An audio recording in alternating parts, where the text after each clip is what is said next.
Shalom, selamat malam, saudara-saudara yang dikasihi Tuhan Yesus Kristus.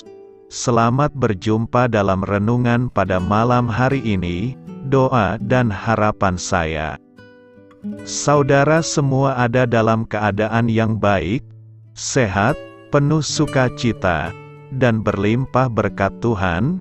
Sebelum kita mendengarkan renungan firman Tuhan, mari sama-sama kita berdoa. Bapa kami yang di sorga, Bapa dalam nama Tuhan Yesus Kristus, Bapa yang baik, Tuhan yang selalu mengasihi dan peduli kepada kami bersyukur untuk berkat kemurahan Tuhan. Penyertaan-Mu dari pagi hingga malam hari ini, oleh karena pertolongan Tuhan, karena tuntunan dan hikmat-Mu saja, maka kami dapat melakukan segala tugas aktivitas kami. Pada saat ini kami mau mendengarkan sabda firman-Mu, urapi kami Tuhan, agar kami mengerti dan taat melakukan kehendak-Mu. Dalam nama Tuhan Yesus, kami berdoa. Haleluya, amin. Sahabat suara kasih, ayat pembacaan Alkitab kita hari ini terambil dari 1 Petrus 3 ayat yang ke-8 sampai 12. 1 Petrus 3 ayat 8 sampai 12.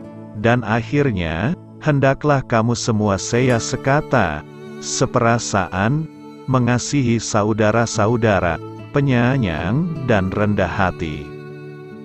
Dan janganlah membalas kejahatan dengan kejahatan, atau caci maki dengan caci maki. Tetapi sebaliknya, hendaklah kamu memberkati, karena untuk itulah kamu dipanggil, yaitu untuk memperoleh berkat. Sebab, siapa yang mau mencintai hidup dan mau melihat hari-hari baik, ia harus menjaga lidahnya terhadap yang jahat, dan bibirnya terhadap ucapan-ucapan yang menipu. Ia harus menjauhi yang jahat dan melakukan yang baik. Ia harus mencari perdamaian dan berusaha mendapatkannya. Sebab mata Tuhan tertuju kepada orang-orang benar, dan telinganya kepada permohonan mereka yang minta tolong. Tetapi wajah Tuhan menentang orang-orang yang berbuat jahat. Dan siapakah yang akan berbuat jahat terhadap kamu, jika kamu rajin berbuat baik? Sahabat suara kasih, ayat emas renungan kita hari ini adalah 1 Petrus 3 ayat 9-10. Dan janganlah membalas kejahatan dengan kejahatan, atau caci maki dengan caci maki. Tetapi sebaliknya, hendaklah kamu memberkati, karena untuk itulah kamu dipanggil, yaitu untuk memperoleh berkat. Sebab, siapa yang mau mencintai hidup dan mau melihat hari-hari baik, ia harus menjaga lidahnya terhadap yang jahat, dan bibirnya terhadap ucapan-ucapan yang menipu. Judul renungan kita hari ini adalah, Memaafkan Kesalahan Orang Lain, ditulis oleh Sherry Scofield. Sahabat suara kasih, Anda pasti akan mulai membenci tetangga Anda, ketika hewan peliharaannya merusak halaman Anda, bukan? Mungkin awalnya Anda bisa memaklumi, jika hewan peliharaan tersebut hanya seekor anjing, tapi bagaimana dengan seekor sapi? Iya, sekawanan sapi tetangga kami, memasuki halaman rumah kami yang berada di atas pegunungan. Tanpa kami sadari keesokan harinya, halaman itu dipenuhi dengan kekacauan yang fatal. Saya rasa tetangga yang lain juga mengeluhkan hal serupa kepada pemilik sapi-sapi itu. Lalu pemiliknya mendatangi kami dan berkata, "Kami minta maaf soal sapi-sapi itu, tapi kami belum bisa melakukan apa-apa selama 10 hari ke depan." Kata maaf namun dibarengi dengan tapi tersebut, bukanlah hal yang ingin saya dengar. Saya ingin mendengar mereka berkata, "Maaf, kami akan mengambil sekop, dan membersihkan kotoran-kotoran sapi di halaman kalian." Sayangnya mereka tidak melakukan hal itu. Jadi saya punya dua pilihan. Saya menerima keadaan itu, dan memaafkan tindakan sapi-sapi itu dan membersihkannya sendiri. Atau saya tetap dalam rasa kesal, untungnya saya memilih untuk memaafkannya. Sisi positifnya, saya bisa belajar banyak tentang tingkah laku sapi. Mari mengingat apa yang terjadi setelah Daud membunuh Goliat. Dia dipilih untuk membawa perlengkapan senjata Raja Saul ke medan peperangan. Hal itu sangat berbahaya, tetapi posisi itu sangat dihormati. Hampir setiap malam Daud memainkan kecapi untuk Saul, supaya sang raja bisa tidur di malam hari. Apakah itu pekerjaan yang menyenangkan? Jawabannya adalah ya. Tetapi kemudian Saul menjadi cemburu kepada Daud, dan mencoba untuk membunuhnya. Daud lalu melarikan diri. Dia lari ke padang gurun dekat dengan mata air Ein Gedi, di sebelah Laut Mati. Saul terus memburunya, tetapi tidak pernah berhasil menangkap Daud. Hingga suatu ketika Saul pergi ke sebuah gua untuk buang air besar.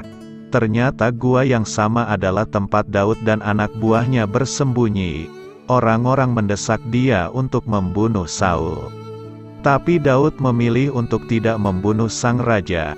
Dia berkata, "Dijauhkan Tuhanlah kiranya daripadaku, untuk melakukan hal yang demikian kepada tuanku, kepada orang yang diurapi Tuhan, yakni yang menjamah dia, sebab dialah orang yang diurapi Tuhan." Rasul Petrus menulis dalam 1 Petrus 3 ayat 9, untuk tidak membalas kejahatan dengan kejahatan, atau caci maki dengan caci maki, sebaliknya membalas kejahatan dengan berkat.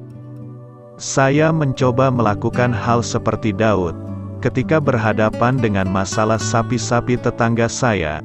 Jika mereka tidak bisa memberdayakan keluarganya, untuk menggembalakan sapi-sapi itu selama 10 hari lagi, maka saya akan memilih untuk bekerja keras. Saya tidak perlu membuat mereka malu. Sahabat Suara Kasih, Tuhan sendiri tentu saja mau supaya tetangga saya tahu bahwa saya peduli kepada mereka. Jadi dengan memilih untuk menerima keadaan, membuat saya selangkah lebih maju. Saya pikir saya akan membuat kue coklat untuk mereka. Barangkali ada keajaiban di balik kue-kue itu. Marilah kita renungkan. Sebagai penutup, mari kita merenungkan ayat ini sebagai bekal kita, untuk tidak jemu-jemu mengasihi dan berbuat baik bagi sesama. Seperti yang tertulis dalam Matius 22 ayat 37-40. Kasihilah Tuhan Allahmu, dengan segenap hatimu dan dengan segenap jiwamu, dan dengan segenap akal budimu. Itulah hukum yang terutama dan yang pertama. Dan hukum yang kedua yang sama dengan itu ialah, kasihilah sesamamu manusia seperti dirimu sendiri. Pada kedua hukum inilah tergantung seluruh hukum Taurat dan kitab para nabi. Amin. Tuhan Yesus memberkati. Saudara yang terkasih, demikianlah renungan kita pada malam hari ini. Semoga menjadi berkat dan kebaikan bagi kita semuanya. Dan untuk menutup renungan kita pada malam hari ini, marilah kita berdoa. Bapa kami yang di sorga, Bapa di dalam nama Tuhan Yesus Kristus, kami bersyukur Bapa, karena Engkau memberikan begitu banyak berkat di dalam hidup kami. Ajarlah kami Bapa, untuk selalu mengucap syukur kepadamu setiap hari. Terima kasih juga Bapa, untuk pertolongan, penyertaan, dan juga atas berkat-Mu. Kami berbahagia dan bersyukur Bapa, atas kebaikan Tuhan di dalam hidup kami. Terima kasih untuk penyertaan-Mu Bapa, di sepanjang hari yang telah kami lewati. Hingga pada malam hari ini, kami boleh bersyukur lagi di hadapan-Mu Bapa, melalui doa dan renungan malam hari ini, terima kasih untuk firman-Mu pada hari ini Tuhan. Kami mau belajar dan terus belajar tentang firman-Mu. Firman-Mu yang menguatkan dan meneguhkan iman percaya kami. Firman-Mu yang mengubahkan kehidupan kami.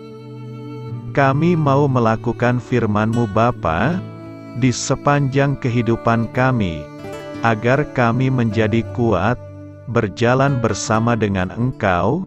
Terima kasih Bapa, untuk nafas kehidupan yang masih Engkau berikan. Kami mau pakai kehidupan kami, untuk hormat dan kemuliaan nama-Mu. Kiranya Engkau selalu memberkati hidup kami, keluarga kami, sanak saudara kami, daerah tempat tinggal kami, bangsa dan negara kami, pemerintah-pemerintah kami. Biarlah semuanya dalam perlindungan-Mu Bapa, dan jadilah sesuai kehendak-Mu yang terbaik, di dalam hidup kami. Bapa, hamba berdoa untuk saudara-saudara kami, yang sudah mendengarkan renungan pada malam hari ini. Biarlah yang saat ini sedang mengalami sakit penyakit, pergumulan masalah, kebutuhan ekonomi, kiranya Engkau jamah, sembuhkan dan pulihkan kehidupan mereka. Berkati perekonomian mereka, serta berikan jalan keluar, di setiap masalah kehidupan yang sedang mereka hadapi. Ajarlah kami juga Bapa, untuk selalu berharap dan percaya kepada Tuhan Yesus. Pada malam hari ini Bapa, kami akan beristirahat dalam tidur kami. Kiranya Engkau sertai dan lindungi kami di sepanjang malam ini, sehingga kami boleh bangun besok pagi, dengan tubuh yang sehat, kuat, serta diberkati Tuhan. Terima kasih Bapa, inilah yang menjadi doa dan permohonan kami. Dalam nama Tuhan Yesus, kami berdoa. Amin.